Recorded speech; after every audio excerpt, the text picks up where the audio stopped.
देश दुनिया की सारी बड़ी अपडेट के साथ आगे सामने मौजूद दोस्तों चलेंगे। सबसे पहले सबसे बड़ी अपडेट में आपको बताएंगे वरिष्ठ पत्रकार अजीत अंजुम ने हरियाणा में जाकर क्या कुछ पता किया है। बताएंगे आपको किस तरीके के उनके दावे हैं। इसी के साथ में भारतीय जनता पार्टी के सांसद को गिरफ्तार कर लिया गया है। दोस्तों बताएंगे कौन से मामले को लेकर गिरफ्तारी की गई है। इसी के साथ में राहुल गांधी ने भारतीय जनता पार्टी को फायदा पहुंचाने के लिए बीजेपी की बी टीम के कामों को लेकर निशाना साधा। इसी के साथ में मायावती ने भी फिर भारतीय जनता पार्टी और योगी आदित्यनाथ पर कई सारे सवाल खड़े किए हैं। दोस्तों वहीं पर क्या सावरकर गौमांस खाते थे, एक मंत्री के दावे के बाद नया बवाल शुरू हो गया। इसी के साथ में हरियाणा के चुनाव प्रचार खत्म होते ही अब मंगेश यादव एनकाउंटर का मामला भी लोगों के बीच में गूंजता हुआ दिखाई दे रहा। बताएंगे इसके पीछे क्या बड़ा कारण है। दोस्तों एक एक करके चलेंगे, सारी बड़ी अपडेट के साथ पल पल की सारी बड़ी अपडेट आप तक पहुंचाएंगे। लेकिन उससे पहले अगर आप भी मानते हैं कि हरियाणा के चुनाव में इस बार 100% बदलाव की लकीर खींच चुकी है तो इस वीडियो को लाइक करके लाल बटन दबाकर चैनल को सब्सक्राइब करके बेल आइकन दबाकर कमेंट बॉक्स में हरियाणा मांगे परिवर्तन लिखकर जरूर बताएगा। चलते हैं सबसे पहले सबसे बड़ी अपडेट की तरफ, जहां पर हरियाणा में लगभग एक महीने तक जमीनी स्तर की पत्रकारिता करने के बाद अजीत अंजुम की ओर से चुनाव प्रचार खत्म होने के बाद अपनी पूरी एनालिसिस सबके सामने रख दी गई है। दोस्तों उन्होंने जो विश्लेषण दिया है, जो उन्हें ग्राउंड स्तर पर पता चला है, उन्होंने इस बारे में सोशल मीडिया पर लिखते हुए बताया है कि हरियाणा में भारतीय जनता पार्टी जा रही है, कांग्रेस पार्टी आ रही है। अभी तक तो साफ साफ यही दिखाई दे रहा है। फिर वो आगे कहते हैं कि फिर भी अगर भारतीय जनता पार्टी के पक्ष में कोई चमत्कार हो जाता है तो चमत्कार को नमस्कार करने के अलावा हम कुछ नहीं कर सकते। यानी अजीत अंजुम का भी मानना है कि भारतीय जनता पार्टी जा रही है, कांग्रेस पार्टी आ रही है। ये साफ साफ शब्दों में उन्होंने कह दिया है। दोस्तों उन्होंने इसे लेकर भी सचेत कर दिया है कि अभी तो साफ साफ कांग्रेस पार्टी जीत रही है, लेकिन अगर रिजल्ट बदल जाते हैं तो फिर उसे नमस्कार ही करना पड़ेगा। यानी आप समझ सकते हैं दोस्तों किस और इशारा कर रहे हैं अजीत अंजुम। आप लोगों की जो भी राय हो लिखकर जो बताएगा कि अजीत अंजुम के इस दावे पर आपको भरोसा है, क्योंकि देश के तमाम गोदी मीडिया के लोग भी आजकल ओपिनियन पोल या सर्वे जारी नहीं कर रहे, क्योंकि उनको पता है कि हरियाणा में भारतीय जनता पार्टी बुरी तरीके से चुनाव हार रही है। और अगर वो इस बात को बताएंगे तो फिर उनको मीडिया के अंदर कोई आगे प्रोजेक्ट नहीं मिलेगा, क्योंकि बीजेपी के ही सरकार के एडवर्टाइजमेंट पर सारी एजेंसियां गोदी मीडिया चल रही होती है। और यही बड़ा कारण है कि अभी कोई ओपिनियन पोल कर भी नहीं रहा। तो इससे साफ पता चलता है कि हरियाणा के अंदर किस और हवा बह रही है। आप लोग की जो भी राय हो लिखकर जरूर बताएगा। साथ साथ दोस्तों जम्मू कश्मीर के इलेक्शन को लेकर अंतिम आंकड़े जारी कर दिए गए हैं। इलेक्शन कमीशन ऑफ इंडिया ने अंतिम आंकड़ों में बताया है कि 63.88% के आसपास वोटिंग हुई है और कई सीटों पर तो 80% तक वोट पड़े हैं। ये काफी ज्यादा है, क्योंकि जम्मू कश्मीर के चुनाव में अमूमन इतनी ज्यादा वोट नहीं पड़ते थे, लेकिन इस बार के इलेक्शन में इस तरीके की बंपर वोटिंग से कुछ बड़े संकेत जरूर मिल रहे हैं। आप लोगों की जो भी राय हो लिखकर जो बताएगा। साथ साथ कर्नाटक के मुख्यमंत्री सिद्धरमैया के खिलाफ पहले मामला दर्ज किया गया और उसके बाद जब सीबीआई से राज्य सरकार ने पावर छीन ली तो उसके बाद ईडी की ओर से मामला दर्ज किया गया और अब जनता दल सेक्युलर के नेता ने अपने ही नेता से इस्तीफे की मांग कर दी है। दोस्तों आपको बता दें कि लगातार जेडीएस के लोग कह रहे हैं कि कुमारस्वामी को जेल भेजने की तैयारी कर रहे हैं सिद्धरमैया, क्योंकि उनके खिलाफ नया मामला चालू कर दिया गया है। इसके बाद उनकी ही पार्टी के नेता जीटी देवेगौड़ा कहते हैं कि कर्नाटक के सीएम सिद्धरमैया के ऊपर अप्रत्याशित रूप से मामला दर्ज किया गया। यानी इतिहास में कभी ऐसा नहीं देखा गया था कि गवर्नर के द्वारा एफआईआर करने का आदेश दिया गया हो, वो भी एक ऐसे व्यक्ति के मांग पर जिसके बारे में किसी को कोई जानकारी नहीं थी। यानी कोई भी व्यक्ति अगर एक राज्यपाल को लेटर लिख देगा तो क्या राज्यपाल मुख्यमंत्री के खिलाफ कार्रवाई करवा देगा? ये बड़ा सवाल है। दोस्तों कर्नाटक में इसी तरीके का मामला देखने को मिला है। जीटी देवेगौड़ा ने एचडी कुमारस्वामी से इस्तीफे की मांग की है, क्योंकि एचडी कुमारस्वामी के खिलाफ अब कानूनी कार्रवाई होने जा रही है, जैसा कि एचडी कुमारस्वामी को भी लगता है और गिरफ्तारी उनकी किसी वक्त हो सकती है। और ऐसे में उनका विधायक खुलकर एचडी कुमारस्वामी के इस्तीफे की मांग कर रहा है और कांग्रेस पार्टी के नेता सिद्धरमैया का समर्थन कर रहा है। साथ साथ दोस्तों महाराष्ट्र में कई सारे बड़े बड़े नेताओं के घर वापसी का कार्यक्रम लगातार जारी है। महाराष्ट्र के अंदर पूर्व मंत्री हर्षवर्धन पाटिल की एनसीपी में शामिल होने की अटकलें तेज हो गई है। उन्होंने एनसीपी एसपी के नेता शरद पवार से मुलाकात की है। दक्षिण मुंबई स्थित आवास पर मुलाकात के बाद अब माना जा रहा है कि उनकी वापसी हो सकती है। पूर्व मंत्री है, एनसीपी के वरिष्ठ नेता के तौर पर जाने जाते रहे हैं दोस्तों, और उनकी वापसी से एनसीपी एसपी काफी ज्यादा मजबूत होगी। साथ साथ कांग्रेस पार्टी के नेता राहुल गांधी ने हरियाणा चुनाव के आखिरी दिन मेवात जिले के नूह विधानसभा में आयोजित जनसभा को संबोधित करते हुए बेरोजगारी का मुद्दा उठाया है और कहा है कि रोजगार के लिए यहाँ के लोग अमेरिका जाने के लिए मजबूर है, क्योंकि उनको रोजगार चाहिए। अमेरिका में जाने के लिए उनको काफी रिस्क लेना पड़ता है, डंकी रूट का इस्तेमाल करना पड़ता है, जिसमें कई सारे लोगों की मौत हो गई है। कुल मिलाकर दोस्तों हरियाणा के बेरोजगारी का इतना बुरा आलम है कि लोग अपनी जान जोखिम में डालने के लिए मजबूर हो रहे हैं। राहुल गांधी की ओर से 500 रुपए में गैस सिलेंडर के साथ साथ बैंक के खाते में पैसे देने का जो कांग्रेस पार्टी का वादा है, इन सभी को गिनवाते हुए बीते दिन अपना चुनाव प्रचार खत्म किया है। दोस्तों इसके बाद कांग्रेस पार्टी के लोग आज डोर टू डोर कैंपेन करेंगे और कल सुबह से बंपर वोटिंग की खबर सामने आ जाएगी। साथ साथ भारतीय जनता पार्टी के नेता और पूर्व सांसद पश्चिम बंगाल की रूपा गांगुली को पश्चिम बंगाल की कोलकाता पुलिस ने गिरफ्तार कर लिया है। पुलिस स्टेशन में रात भर धरना दे रही थी। ये पूरा विवाद सड़क दुर्घटना को लेकर था। पुलिस कार्रवाई न होने से नाराज रूपा गांगुली धरना देने के लिए थाने पर पहुंच गई थी। इसके बाद पुलिस की ओर से कार्रवाई करते हुए गिरफ्तार कर लिया गया है। दोस्तों इसी के साथ में हरियाणा में घूम रही छोटी छोटी पार्टियां भारतीय जनता पार्टी की बी टीम, उनको आप समर्थन मत दीजिए। राहुल गांधी की ओर से स्पष्ट तौर पर प्रचार के दिन बीते दिन ये कह दिया गया है। आपको बता दें कि हरियाणा में कई सारी छोटी पार्टियां, निर्दलीय लोग हैं जो कांग्रेस पार्टी को नुकसान पहुंचाने के लिए केवल चुनाव लड़ रहे हैं, उन्हीं की ओर इशारा करते हुए राहुल गांधी की ओर से टिप्पणी की गई है। अगर आप भी मानते हैं कि एकदम सही मैसेज दिया है राहुल गांधी ने, तो अपनी राय जो लिखा था। उत्तर प्रदेश के हाथरस में बाबा सूरजपाल उर्फ भोले बाबा के सत्संग सत्संग में मची भगदड़ में 121 लोगों की जान चली गई थी। इस मामले को लेकर पुलिस ने चार्जशीट दायर कर दी है दोस्तों, लेकिन चार्जशीट में कहीं भी सूरजपाल सिंह उर्फ भोले बाबा का नाम नहीं है। इसे लेकर बसपा सुप्रीमो ने सोशल मीडिया पर जमकर खरी खोटी सुनाई है। उन्होंने कहा कि यूपी के हाथरस में 2 जुलाई को हुए सत्संग भगदड़ कांड में 121 लोग, जिसमें अधिकतर महिलाएं और बच्चों की मृत्यु के संबंध में जो चार्जशीट दाखिल की गई है उसमें सूरजपाल उर्फ भोले बाबा का नाम नहीं होना जनविरोधी राजनीति, जिससे साबित है कि ऐसे लोगों को राज्य सरकार का संरक्षण है जो अनुचित है। उन्होंने आगे लिखा कि 2300 पेज की चार्जशीट में 11 सेवादारों को आरोपी बनाया गया है, किंतु बाबा सूरजपाल के बारे में सरकार द्वारा पहले की तरह चुप्पी क्या उचित है, यह सवाल उन्होंने पूछा है। दोस्तों, ऐसे सरकारी रवैये से ऐसी घटनाओं को क्या आगे रोक पाना संभव है? आम जन चिंतित है। मायावती की ओर से एकदम सही सवाल खड़े किए गए हैं। दोस्तों, कुल मिलाकर ऐसे बाबाओं को लेकर माना जाता है कि कार्रवाई नहीं की जा रही है ताकि आने वाले दिनों के अंदर राजनीतिक फायदा लेने के लिए इनसे समर्थन का ऐलान करवाया जा सके, जैसा कि बाबा राम रहीम को लेकर देखा जाता है। दोस्तों, कई बार पैरोल दिए गए हैं और बाद में भारतीय जनता पार्टी के कैंडिडेट को सपोर्ट करते नजर आते हैं। आप लोग की जो भी राय हो लिखकर जरूर बताइएगा। साथ साथ क्या गौ मांस खाते थे वीर सावरकर, ये बड़ा दावा किया गया है। कांग्रेस पार्टी के कर्नाटका के मंत्री के द्वारा स्वास्थ्य एवं परिवार कल्याण मंत्री दिनेश गुंडू राव ने एक बड़ा दावा करते हुए देश की सियासत को एक बार फिर से गरमा दिया है। दोस्तों, आपको बता दें कि गुंडू राव ने दावा किया है कि वीर सावरकर ब्राह्मण थे लेकिन गौ मांस खाते थे। उन्होंने कहा कि सावरकर ने कभी भी गौ हत्या का विरोध नहीं किया। इस विषय पर वह काफी मॉडर्न थे। एक तरफ उनकी सोच कट्टरवादी वाली थी और दूसरी तरफ उन्होंने आधुनिकता को भी बढ़ावा दिया था। कुल मिलाकर दोस्तों, सावरकर को लेकर कुछ लोग ये कहते हैं कि ब्राह्मण होने के नाते वे खुलेआम मांस खाते थे और इसका प्रचार भी करते थे। दिनेश गुंडू राव ने महात्मा गांधी और अली जिन्ना का भी जिक्र करते हुए कई बातें कही है। कुल मिलाकर दोस्तों, उनके द्वारा ये टिप्पणी करना वीडी सावरकर को लेकर भारतीय जनता पार्टी के लोग इससे पूरी तरीके से उबल पड़े हैं। बीजेपी के लोग कह रहे हैं कि कांग्रेस के नेता को कुछ भी नहीं पता है, इसीलिए इस तरीके के बेतुके बयान दे रहे, जबकि भारतीय जनता पार्टी के नेता को पता करना चाहिए, एक बार किताब पढ़नी चाहिए और बताना चाहिए कि कहां पर उन्होंने गौ हत्या का विरोध किया है। साथ साथ दोस्तों, अयोध्या के अंदर गैंग रेप के आरोपी और समाजवादी पार्टी के नेता मोहित खान के खिलाफ एक और केस दर्ज किया गया है। दोस्तों, कुछ दिनों पहले डीएनए मैच करने को लेकर एक खबर आई थी और बताया गया था कि मोहित खान का डीएनए मैच नहीं हुआ है। इसके बाद बैंक धोखाधड़ी का एक और मामला दर्ज किया गया है, यानी आप समझ सकते हैं। और टाइमिंग को अगर आप सही से देखेंगे तो आपको समझ में आ जाएगा कि जेल में बंद रखने के लिए ही एक और नया मामला दर्ज किया गया है। आपकी जो भी राय हो दोस्तों लिखकर जरूर बताएगा। साथ साथ कांग्रेस पार्टी के प्रत्याशी धर्म सिंह छोकर को 2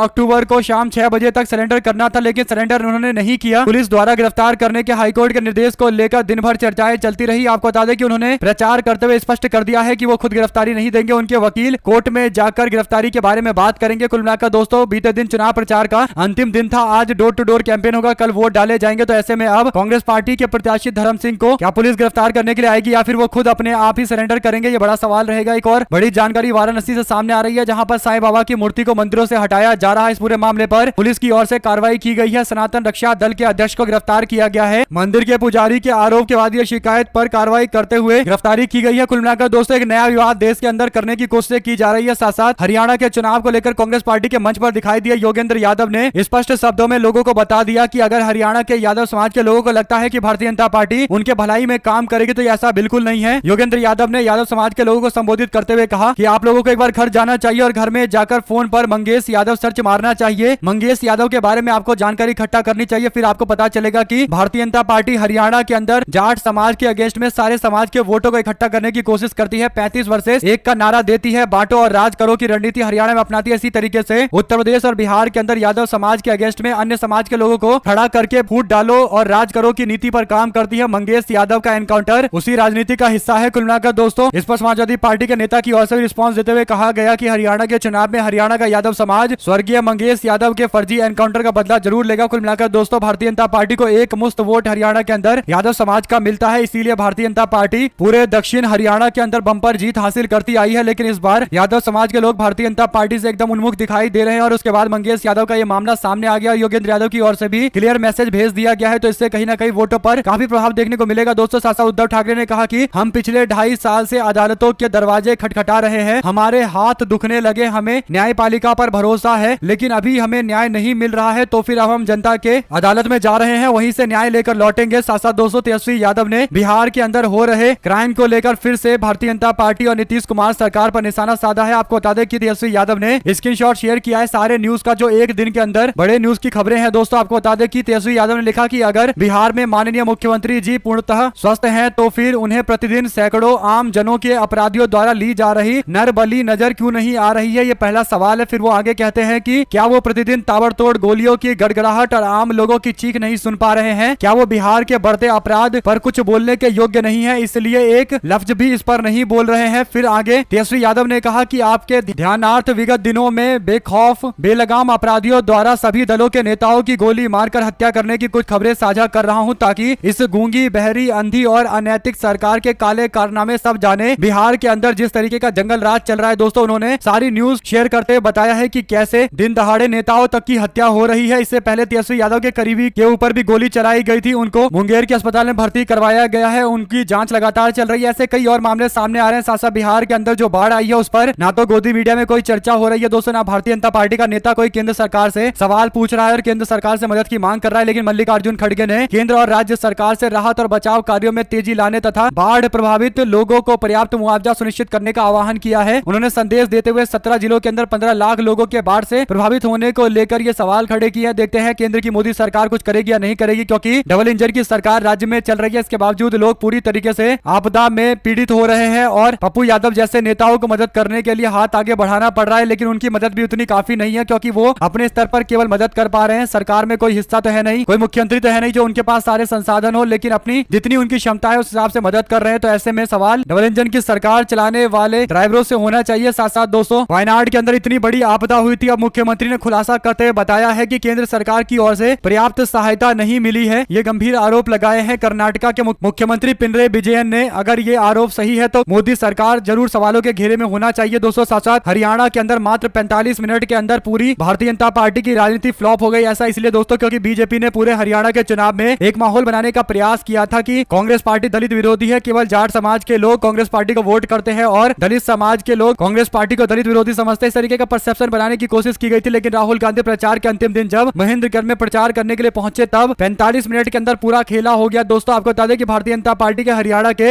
एकमात्र सबसे बड़े दलित नेता अशोक तंवर 1:45 पर भारतीय जनता पार्टी के कैंडिडेट के लिए वोट मांग रहे थे। हालांकि जो सभा वो कर रहे थे उसमें भीड़ ही नहीं थी, भारतीय जनता पार्टी के कैंडिडेट के लिए केवल नाम मात्र का प्रचार कर रहे थे। लेकिन 45 मिनट के बाद वो राहुल गांधी के महेंद्रगढ़ जिले में हो रहे रैली में जाकर शामिल हो गए दोस्तों। यानी 45 मिनट के अंदर ही पूरा खेला हो गया। भारतीय जनता पार्टी के सबसे बड़े दलित चेहरा कांग्रेस पार्टी में जाकर शामिल हो गए और चुनाव से 2 दिन पहले इस तरीके की खबर सामने आने के बाद कहीं ना कहीं भारतीय जनता पार्टी बैकफुट पर नजर आ रही है। दोस्तों आपकी क्या राय है, लिखकर जरूर बताएगा। चलते हैं एक और बड़ी अपडेट की तरफ, जहां पर कांग्रेस पार्टी पर दलित विरोधी होने का आरोप लगाया जा रहा था। लेकिन हकीकत यह है कि 2007 से लेकर 14 तक कांग्रेस पार्टी ने फूलचंद मुलाना को अपना अध्यक्ष बना रखा था, जो प्रदेश में कांग्रेस पार्टी के सर्वोच्च थे और वो भी दलित समाज से आते थे। इसके बाद 2014 से लेकर 2019 तक अशोक तंवर जो अभी वापस से कांग्रेस पार्टी में आ गए हैं, उनको कांग्रेस पार्टी का अध्यक्ष बनाया गया था। फिर कुमारी सैलजा को 2019 से लेकर 22 तक वह भी कांग्रेस पार्टी की प्रदेश अध्यक्षा रही और उनके बाद चौधरी उदय भान आए तो उनको जिम्मेदारी 2022 में मिल गई। फिर से कांग्रेस पार्टी ने एक दलित समाज के व्यक्ति को आगे बढ़ाया और तब से लेकर अब तक उदय भान कांग्रेस पार्टी हरियाणा इकाई के प्रदेश अध्यक्ष बने हुए हैं। दोस्तों कुल मिलाकर कांग्रेस पार्टी ने 17 सालों से अपना प्रदेश अध्यक्ष केवल दलित समाज के व्यक्ति को बना रखा है और यही कांग्रेस पार्टी की विचारधारा की ओर संकेत देता है। हरियाणा कांग्रेस की ओर से लिखा गया कि पिछले 17 साल में हरियाणा कांग्रेस की बागडोर दलित समुदाय के मजबूत हाथों में रही है। इन हाथों में न केवल हरियाणा में कांग्रेस पार्टी मजबूत हुई है बल्कि आवाज को बुलंद किया गया है। कांग्रेस पार्टी के हाथ को ताकत मिली है। इस चुनाव में भी कांग्रेस पार्टी को ताकत मिलेगी। कुल मिलाकर दोस्तों दलित समाज को हमेशा कांग्रेस पार्टी आगे बढ़ाया है। जवाब तो भारतीय जनता पार्टी के नेताओं को देना चाहिए कि उन्होंने दलित समाज के लोगों के लिए क्या किया है। साथ साथ दोस्तों राहुल गांधी ने जलेबी की फैक्ट्री लगाने वाली बात कही थी तो भाजपा के लोग इस पर भड़क रहे थे और बीजेपी के लोग कहते कि जलेबी की फैक्ट्री होती नहीं है और राहुल गांधी को ट्रोल कर रहे थे। हालांकि अब उनकी खुद की ट्रोलिंग शुरू हो गई है क्योंकि लोगों ने जलेबी की पैकिंग दिखाना शुरू कर दिया है दोस्तों और बताना शुरू कर दिया है कि जलेबी केवल खुले में नहीं बिकती बल्कि उसकी पैकिंग भी बिकती है, क्योंकि लोग पैकिंग वाला जलेबी भी खरीदते हैं। लोगों को ठंडी जलेबी खाने में मजा आता है। तो ये जो अंधभक्त भारतीय जनता पार्टी के पत्रकार प्रवक्ता सब मिलकर कह रहे थे कि हिंदुस्तान की फैक्ट्री में जलेबी नहीं बनता, उनके लिए एक तरीके का करारा तमाचा है दोस्तों। कांग्रेस पार्टी के प्रवक्ता सुरेंद्र राजपूत की ओर से वीडियो शेयर किया गया, इसमें पैकिंग वाला जलेबी देखा जा सकता है। बेलम जलेबी नाम से जलेबी की पूरी पैकिंग है। सुरेंद्र राजपूत ने कहा कि जो अंधभक्त भाजपा पत्रकार प्रवक्ता हिंदुस्तान में फैक्ट्री वाली जलेबी खाना चाहते हैं, आज सुबह से मेरी पोस्ट पर गाली दे रहे थे। उनके लिए हैदराबाद में पेश है फैक्ट्री की जलेबी, पर जोम्बियों को इससे क्या, इनको तो गोबर खाना है। कुल मिलाकर दोस्तों पता एक बीजेपी के नेता को नहीं था, लेकिन बड़ी बड़ी बातें और भाषणें बीजेपी के लोग दे रहे थे, भाजपा के कार्यकर्ता नेता दे रहे थे, उनको फिर अंधभक्त बोल दिया जाता है तो सारे के सारे बौखला जाते हैं और कहने लगते हैं कि ये भाषा सही नहीं है, ये नहीं है, वो नहीं है। लेकिन हकीकत तो यही है, क्योंकि बिना सोचे समझे एक जॉम्बी की तरह बिहेव करने लगते हैं। साथ साथ प्रधानमंत्री मोदी ने महाराष्ट्र के चुनाव से पहले फिर एक राजनीतिक कार्ड खेला है दोस्तों और क्लासिकल लैंग्वेज की लिस्ट में मराठी का नाम भी ऐड कर दिया गया है। आपको बता दें कि भारत की सरकार एक क्लासिकल लैंग्वेज की लिस्ट बनाती है जो काफी साल पुराना होता है। 1200-1500 साल पुराने लैंग्वेज को इस तरीके के दर्जे दिए जाते हैं और फिर यूनिवर्सिटी के अंदर क्लासिकल लैंग्वेज के कोर्सेज चलते हैं, उससे फिर ग्रेजुएशन करवाया जाता है और कई सारे सीटों को रिजर्व भी किया जाता है और एक तरीके से लैंग्वेज को प्रमोट करने के काम किए जाते हैं। ऐसे में अब तक क्लासिकल लैंग्वेज की संख्या कुल 6 हुआ करती थी, लेकिन अब मोदी सरकार ने 5 और नए क्लासिकल लैंग्वेज ऐड कर दिया, जिसमें पाली प्रकृति से लेकर मराठी, असमीज और बंगाली का नाम ऐड किया गया है। यानी सारी भाषाओं को क्लासिकल लैंग्वेज का दर्जा दिया गया है। यानी आप समझ सकते हैं कि महाराष्ट्र के इलेक्शन से पहले ही मराठी लैंग्वेज को यह दर्जा देकर भारतीय जनता पार्टी कार्ड खेलने की कोशिश कर रही है, पॉलिटिकल राजनीतिक कार्ड खेलने की कोशिश कर रही है। क्या इससे कोई फर्क पड़ेगा? आपकी क्या राय है लिखकर जरूर बताएगा। चलते हैं एक और बड़ी अपडेट की तरफ, जहां पर कांग्रेस पार्टी ने हरियाणा के अंदर भारतीय जनता पार्टी के सबसे बड़े दलित नेता अशोक तंवर को अपनी पार्टी में शामिल करवाया है। इसके बाद पंजाब के सुनील जाखड़ कांग्रेस पार्टी में आने के लिए लाइन में लग सकते हैं। फिर अशोक चव्हाण की महाराष्ट्र में इलेक्शन जीतते ही वापसी कांग्रेस पार्टी में हो सकती है और फिर अंत में ज्योतिरादित्य सिंधिया भी पलटी मारेंगे। इसमें कोई दो राय नहीं है दोस्तों। आने वाले दिनों के अंदर कांग्रेस पार्टी के सारे वो नेता जो दूसरी पार्टी के चक्कर लगा चुके हैं, वापसी के लिए कांग्रेस के दरवाजे पर दस्तक देते दिखाई देने वाले हैं। आपकी क्या राय है लिखकर बताएगा। साथ अरविंद केजरीवाल सीएम आवास खाली करके अब आम आदमी पार्टी के सांसद अशोक मित्तल के घर पर रहेंगे। साथ दोस्तों न्यूज 24 के एक कार्यक्रम में सी वोटर के फाउंडर यशवंत देशमुख क्लेम करते हैं कि भारतीय जनता पार्टी के पास 4 राज्यों में से केवल एक ही राज्य है जहां पर जीत के बारे में उनको सोचना चाहिए और वो है झारखंड। बाकी अन्य राज्यों में उनका कोई स्कोप नहीं है चुनाव जीतने का। हरियाणा कांग्रेस महागठबंधन महाराष्ट्र जीतेगी और जम्मू कश्मीर में इंडिया गठबंधन की सरकार बनेगी। सी वोटर के संस्थापक साफ शब्दों में ये बातें बोल रहे हैं। इसका सीधा मतलब यह है कि बार बार भारतीय जनता पार्टी के लोग जो झारखंड का दौरा कर रहे हैं, तो उनको भी शायद समझ में आ गया होगा कि अन्य राज्यों में कोई स्कोप नहीं है, तो केवल झारखंड में सरकार बनाने के लिए आगे बढ़ा जाए। हालांकि झारखंड के अंदर भी हेमंत सोरेन ने जिस तरीके से लोकसभा में भारतीय जनता पार्टी को पटकनी दी है दोस्तों, ऐसा लग रहा है कि मुख्यमंत्री मैया सम्मान योजना लोगों तक पहुंच जाएगा तो पूरी तरीके से समीकरण पलट जाएंगे। साथ साथ भारतीय जनता पार्टी और एनसीपी दोनों ही सत्ताधारी महायुति का हिस्सा है, लेकिन महाराष्ट्र में विधानसभा चुनाव से पहले दोनों पार्टियां अलग अलग रास्ते अपनाती दिखाई दे रही है। महाराष्ट्र के उप मुख्यमंत्री देवेंद्र फडणवीस के द्वारा वोट जिहाद के बारे में टिप्पणी करने के एक दिन के बाद एनसीपी के प्रमुख अजित पवार ने अपनी पार्टी के अपने कोटे की 10% सीटें अल्पसंख्यक समुदाय के उम्मीदवारों को देने का ऐलान कर दिया है। यानी एक और अजित पवार कह रहे हैं कि वो 10% सीटें अल्पसंख्यक समाज के लोगों को देंगे, जबकि भारतीय जनता पार्टी वोट जिहाद की बातें कर रही है। देवेंद्र फडणवीस और अजित पवार के बयान से ऐसा लग रहा है कि दोनों एक दूसरे के खिलाफ खड़े हैं, लेकिन दोस्तों शायद एक साथ मिलकर चुनाव इसलिए लड़ेंगे क्योंकि अजित पवार की मजबूरी है और आप लोग जानते हैं कि उनके खिलाफ कौन सा केस चल रहा है। अगर अजित पवार भारतीय जनता पार्टी से मिलकर चुनाव लड़ेंगे और उसके बाद मुस्लिम समाज के लोगों को टिकट दे भी देंगे तो फिर उनको वोट कौन देगा? सवाल तो सबसे बड़ा यही है, क्योंकि भारतीय जनता पार्टी वोट जिहाद की बातें करेगी और अजित पवार गुट ये दिखाने की कोशिश करेगा कि वो मुस्लिमों के साथ में है, तो लोगों को समझ में आता है कि कैसे मूर्ख बनाने का प्रयास किया जा रहा है। तो फिर अजित पवार गुट के द्वारा टिकट देने का कोई वैल्यू नहीं बचता। साथ साथ दोस्तों हेमंत बिस्वा शर्मा कहने लगे कि भगवान इजराइल को शक्ति दे और हसन नसरल्ला खत्म हो। कुल मिलाकर दोस्तों जो इजराइल और ईरान के बीच में युद्ध चल रहा है, तो भारतीय जनता पार्टी के असम के मुख्यमंत्री को इसमें भी अब राजनीति सूझ रही है और इजराइल का समर्थन देते हुए ऐसी टिप्पणियां की जा रही है। आपकी क्या राय है दोस्तों लिखकर जरूर बताएगा। ना 3 में है ना 13 में है, लेकिन बयान जरूर देंगे। साथ साथ समाजवादी पार्टी की राज्यसभा की सांसद जया बच्चन ने संचार एवं सूचना प्रौद्योगिकी संबंधित संसदीय स्थायी समिति के सदस्यता से इस्तीफा दे दिया है। उन्होंने अपने आप को अलग कर लिया है। दोस्तों आपको बता दें कि समिति के अध्यक्ष है भारतीय जनता पार्टी के सांसद निशिकांत दुबे। हालांकि बताया नहीं गया है कि किस कारण से उन्होंने इस्तीफा दिया है संसदीय समिति से। वहीं पर सुप्रीम कोर्ट ने बीते दिन ईसा फाउंडेशन के खिलाफ पुलिस जांच के आदेश पर रोक लगा दी है। ईसा फाउंडेशन के फाउंडर सदगुरु जग्गी वासुदेव है। फाउंडेशन के खिलाफ रिटायर्ड प्रोफेसर एस कामराज ने मद्रास हाईकोर्ट में याचिका लगाई है। आरोप था कि आश्रम में उनकी बेटी लता और गीता को बंधक बनाकर रखा गया है। इस पूरे मामले पर कोर्ट ने सुनवाई करते हुए 150 पुलिस कर्मियों के जांच को पहले सही ठहराया था, उसके बाद अब रोक लगा दी गई है। कुल मिलाकर दोस्तों ये काफी बड़ा है मामला है, क्योंकि बताया गया है, आरोप लगाए गए हैं कि लड़कियों के ब्रेन वॉश किए जा रहे हैं पूरी संस्थान के अंदर और एक तरीके से बंधक बनाया गया है। 150 पुलिस वालों के छापेमारी के बाद अब कोर्ट की ओर से जो राहत दी गई है, क्या ये राहत कंटिन्यू रहेगा या फिर आगे कोर्ट की ओर से और भी कोई बड़ा निर्णय लिया जाएगा? जो भी जानकारी आती रहेगी आप तक लगातार पहुंचाते रहेंगे। चलते हैं एक और बड़ी खबर की तरफ, जहां पर हरियाणा में किसान नेता हरिंदर ताऊ ने भारतीय जनता पार्टी की बुरी हार के संकेत दिए हैं। किसान आंदोलन के टाइम में काफी पॉपुलर हुए थे हरिंदर ताऊ, जो आजकल हरियाणा के अंदर लोगों के बीच में जाकर प्रचार करते दिखाई दे रहे हैं। उन्होंने मीडिया से बात करते हुए कहा है कि पहले कांग्रेस पार्टी के पक्ष में हवा चल रही थी, फिर आंधी चल रही थी, अब सुनामी चल रही है। भारतीय जनता पार्टी सिर्फ 5 सीटों पर आकर सिमट जाएगी। मोदी शाह खच्चर की बॉडी लैंग्वेज बता रही है कि वो हार मान चुके हैं, मैदान छोड़ चुके हैं। अब की बार चुनाव के मुख्य मुद्दे किसानी, एमएसपी पर फसल का दाम और बेरोजगारी, महंगाई और अग्निवीर योजना आदि जैसे हैं। मोदी की बिल्कुल गारंटी है कि अगर ये दोबारा आ गए तो हम लोगों पर फिर से लठ बजेगा, यानी किसानों पर फिर से लठ बजाए जाएंगे अगर इनकी गलती से वापसी हो गई तो। 2014 से देश का हिंदू सच में खतरे में है, क्योंकि मोदी ने सारे पीएसयू बेचकर आरक्षण को खत्म कर दिया है। हरिंदर ताऊ की ओर से और भी कई बातें कही गई है। साथ साथ दोस्तों कांग्रेस के नेता अशोक चांदना कहते हैं कि जो भी कांग्रेस पार्टी के कार्यकर्ता के ऊपर अत्याचार करता है, उसको अगर खून के आंसू नहीं रुलवाया तो मेरा नाम अशोक चांदना नहीं। राजस्थान के कांग्रेस पार्टी के विधायक की ओर से की गई टिप्पणी पर आपकी जो भी राय हो लिखकर जरूर बताएगा। साथ साथ दिल्ली के शहरी विकास मंत्री सौरभ भारद्वाज को दिल्ली पुलिस ने हिरासत में ले लिया है। बस मार्शल की बहाली के मुद्दे को लेकर एलजी से मिलने के लिए लिए जा रहे थे। सौरभ भारद्वाज के अलावा अन्य आम आदमी पार्टी के नेताओं को भी दिल्ली पुलिस ने हिरासत में लिया है। दोस्तों इसी के साथ में ईरान ने इजराइल का साथ देने वाले देशों को भी चेतावनी भेज दी है। दोस्तों ईरान ने कहा है कि इजराइल का साथ देने वाले देशों को भी टारगेट करने से पीछे नहीं हटेगा। ईरान अगर ऐसी हरकतें की जाती है और इजराइल को सपोर्ट किया जाएगा, अगर कोई ऐसा देश उभर कर सामने आता है और खुलकर इजराइल को सपोर्ट करेगा तो फिर उसका भी खामियाजा भुगतना पड़ेगा। ईरान के द्वारा दी गई इस चेतावनी के बारे में आपकी क्या राय है, लिखकर जरूर बताएगा। दोस्तों पल पल की सारी बड़ी अपडेट के लिए हमारे साथ लगातार इसी तरीके से बने रहिए, आगे भी सारी खबरें आप तक पहुंचाते रहेंगे। हमारे साथ जुड़े रहने के लिए सभी दोस्तों, भाइयों, बहनों, मित्रों का बहुत बहुत धन्यवाद। आप लोग देख रहे थे आपका अपना चैनल जय हिंद जय भारत। ज्यादा से ज्यादा वीडियो को शेयर कीजिए ताकि सभी तक अपडेट पहुंचते रहे। बहुत धन्यवाद।